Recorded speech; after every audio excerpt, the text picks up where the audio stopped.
Hello, good morning. ನಾನಿವತ್ತು ಬದನೆಕಾಯ್ದು ಚಟ್ನಿ ಮಾಡೋಣ ಅಂತೇಳಿ ನೋಡಿ, ಬದನೆಕಾಯಿನ ಸುಟ್ಬಿಟ್ಟು ಈ ಥರ ಸ್ಕಿನ್ನ ತೆಗಿಬೇಕು.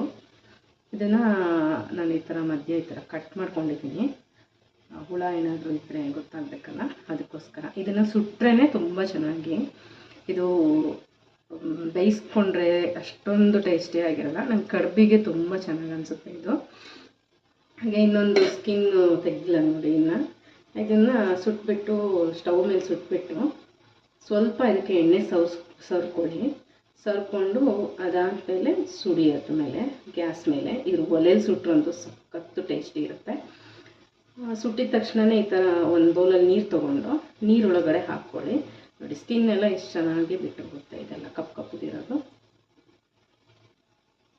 ಇದು ಚೆನ್ನಾಗಿ ತೆಗ್ದಾದ್ಮೇಲೆ ಇದ್ರ ತೊಟ್ಟನ್ನು ತೆಗೆದುಬಿಟ್ಟು ಹಾಕ್ಕೊಳ್ಳಿ ಒಂದು ಬೌಲಿಗೆ.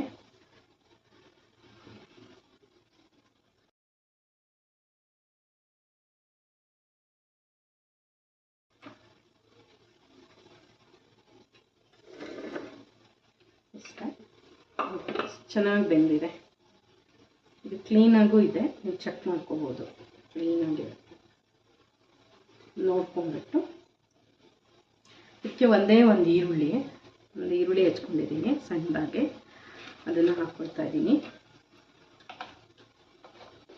ಇದು ಕಡುಬು ಜೊತೆ ಮತ್ತು ರೊಟ್ಟಿ ಜೊತೆ ಎಲ್ಲ ತುಂಬ ಟೇಸ್ಟಿಯಾಗಿರುತ್ತೆ.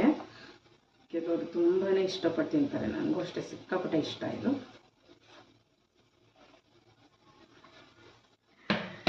ಹಾಗೆ ಇವಾಗ ನಾನು ಹೇಳಿದ್ನಲ್ಲ ಇದ್ರ ಬಗ್ಗೆ, ಸೊ ಇದನ್ನು ನಾನು ಇವಾಗ ಹಾಕ್ತೀನಿ. ಜೀರಿಗೆ ಮೆಣಸನ್ನು ಸ್ವಲ್ಪ ತೊಗೊಳ್ಳಿ, ತುಂಬ ಖಾರ ಇರುತ್ತೆ ಇದು, ಅಷ್ಟೊಂದೇನು ಬೇಡ. ಇಷ್ಟು ತೊಗೊಂಡಿದ್ದೀನಿ ನಾನು, ಯಾಕಂದರೆ ಚೂರು ಖಾರ ಜಾಸ್ತಿ ಬೇಕು ಅಂದರೆ ಮಾಡ್ಕೊಳ್ಳಿ. ನನಗೆ ಮೊಸರು ಹಾಕೋದ್ರಿಂದ ಸ್ವಲ್ಪ ಜಾಸ್ತಿ ಹಾಕ್ತಿದ್ದೀನಿ. ನೀವು ಮೊಸರೇನು ಹಾಕಲ್ಲ ಅಂತ ಅನ್ನೋದಾದರೆ ಇದನ್ನು ಕಡಿಮೆನೇ ಹಾಕ್ಕೊಳ್ಳಿ, ಯಾಕೆಂದರೆ ತುಂಬ ಖಾರ ತಿನ್ನೋಕ್ಕಾಗಲ್ಲ. ಸೊ ಇದನ್ನು ಇವಾಗ ನಾನು ಪುಡಿ ಮಾಡಿನೇ ಹಾಕ್ತೀನಿ. ಇದು ಪುಡಿ ಆಗಲ್ಲ ಅಂತ ಆಗಿದ್ದರೆ ಇದು ಹುರ್ಕೊಂಬಿಡಿ ಚೆನ್ನಾಗಿ. ಕೈಯಲ್ಲಿ ನನಗೆ ನೀರಿದೆ, ಅದಕ್ಕೋಸ್ಕರ ಪೌಡ್ರ್ ಹಾಕ್ತಿಲ್ಲ. ಇದು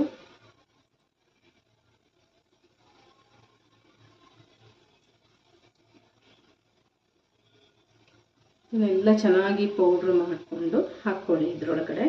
ಹಾಗೆ ಇದಕ್ಕೆ ಮೊಸರು ಹಾಕ್ಕೊಳ್ಳಿ ಮತ್ತು ಉಪ್ಪು ಹಾಕ್ಕೊಳ್ಳಿ, ಅಷ್ಟೇ, ಮುಗೀತಿದು.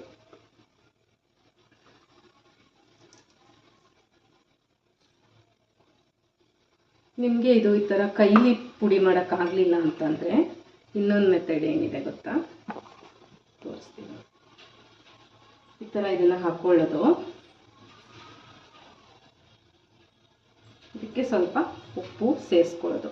ಉಪ್ಪನ್ನ ನೀವು ಇದಕ್ಕಿನ್ನ ಹಾಕಿಲ್ಲ, ಅದಕ್ಕೋಸ್ಕರ ಇಲ್ಲಿ ಹಾಕ್ಕೊಳ್ತಾ ಇದ್ದೀನಿ.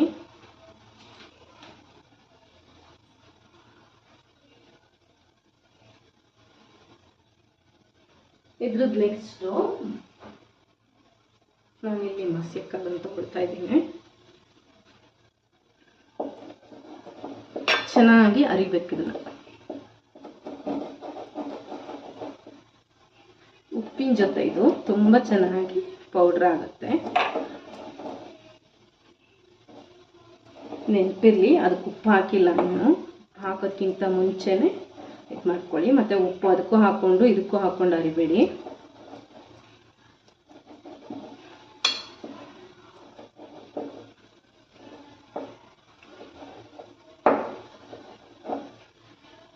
ಮನೇಲಿ ಯಾವಾಗಲೂ ಫಸ್ಟ್ ಮೀನು ಸಾರು ಆಗಿದ್ದೀನ ನೆಕ್ಸ್ಟ್ ಡೇ ನಮ್ಮ ಮನೇಲಿ ಯಾವಾಗಲೂ ಕಡುಬೆ.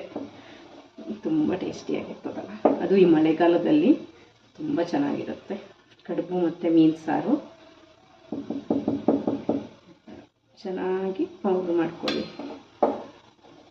ಇದನ್ನು ನಾನು ಈ ಬಾಟ್ಲೊಳಗಡೆ ಇಟ್ಟಿದ್ದೀನಲ್ವ, ಅದಕ್ಕೆ ಇದು ಈ ಥರ ಇದಿದೆ. ಇನ್ನೂ ಸ್ವಲ್ಪ ನಾರು ಥರನೇ ಅನಿಸುತ್ತೆ.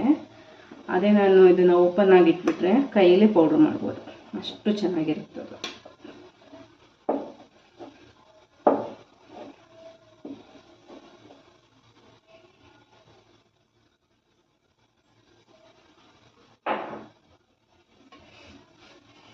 ಈಗ ಇದನ್ನು ಆ್ಯಡ್ ಮಾಡ್ಕೊಳ್ಳೋಣ.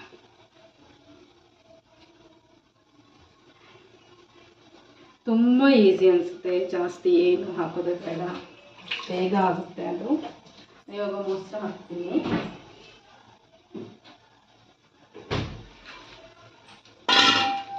ಮೊಸರನ್ನ ಸ್ವಲ್ಪ ಹಾಕ್ಕೊಳ್ಳೋಣ. ಇದು ನನಗೆ ಮಧ್ಯಾಹ್ನಕ್ಕೆ, ನಾನೀಗ ಮೀನು ಸಾರು ಜೊತೆ ತಿಂತೀನಿ, ಬಾಕ್ಸಿಗೆ ನಾನು ತೊಗೊಂಡು ಹೋಗಲ್ಲ, ಅದಕ್ಕೋಸ್ಕರ.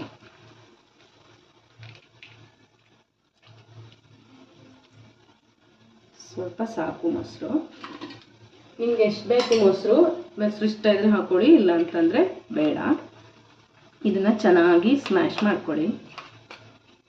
ಬದನೆಕಾಯಿನೂ ಮತ್ತು ಇದೆಲ್ಲ ಚೆನ್ನಾಗಿ ಮಿಕ್ಸ್ ಆಗಬೇಕು. ಮಿಕ್ಸ್ ಮಾಡ್ಕೊಂಡ್ಮೇಲೆ ಇದನ್ನು ಒಂದು ಬಾಕ್ಸ್ ಒಳಗಡೆ ಹಾಕಿ ಇಡ್ತೀನಿ ನಾನೀಗ, ಅಂದರೆ ಬಾಕ್ಸಿಗೆ ಹಾಕಿ ಇಟ್ಕೊಂಡ್ಬಿಡ್ತೀನಿ.